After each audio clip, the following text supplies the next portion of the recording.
Hi, you're watching Video 101. I'm John Crossman, and we're talking about what does a video cost. In today's segment, we're talking about what is post-production, which is the third phase of the three-phase process of video production: pre-production, production, and of course post-production, which comes at the end. And that includes delivery too. These days, most delivery is, to a website of some kind, or a flash drive.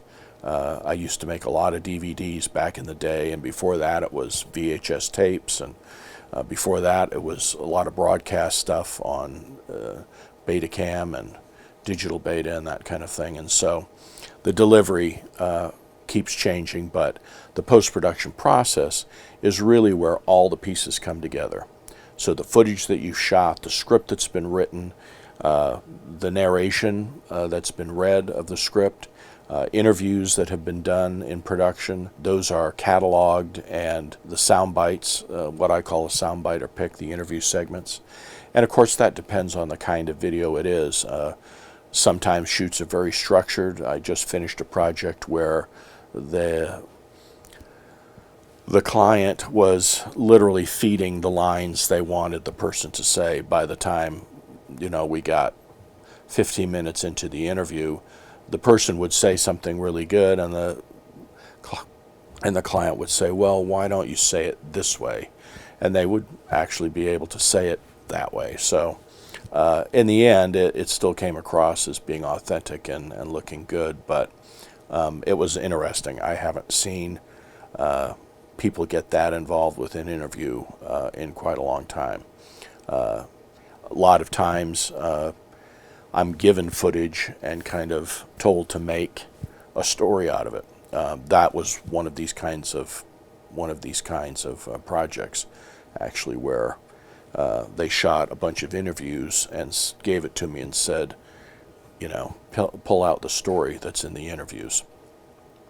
And that can be fun if you have the time and you're getting paid by the hour, and it can be not so much fun if you've given them a set price and all of a sudden you find yourself with 10 hours of footage that you've got to figure out how to pull a story out of. I've done both, and getting paid by the hour is definitely better, for me at least. So that's post-production. Other elements of post-production are the music that's used.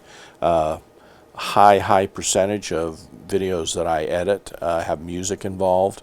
There's a lot of other segments on this website that talk about editing skill set, talk about characteristics of an effective editor, and there's a couple of segments in there about music, both knowing music technically, which I happen to know because I'm a musician, and also knowing the part that music plays in a production. So music is important, graphics are important, and graphics can go anywhere from simple lower third kind of graphics to a completely animated thing. I've done both kinds of projects, and there'll be further videos under the post-production section that talk about how these various things impact the cost. Doing a video that's all animated, and when I say animated, you have to also animated means different things to different people. So I'm not talking about dinosaur kind of animation. I'm talking about corporate kind of animation of charts and graphs and text and buildings and that kind of thing.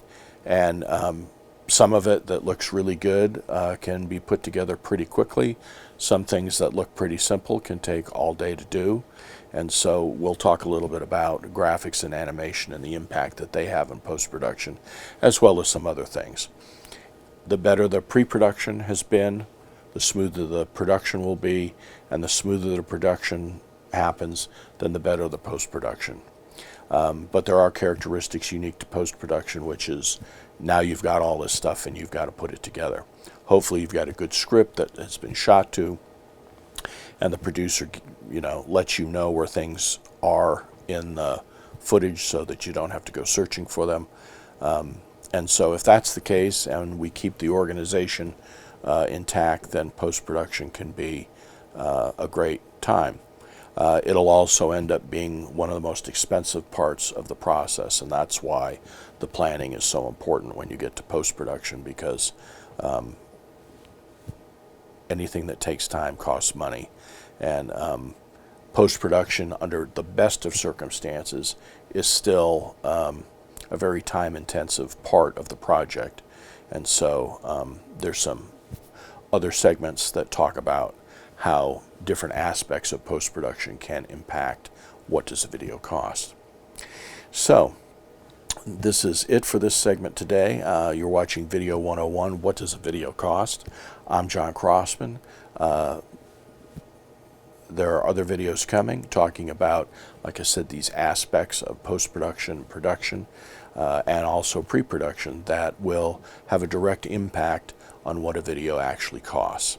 So hopefully through these you'll get an idea of what you should do, the order you should do them, and the pitfalls that you can get into.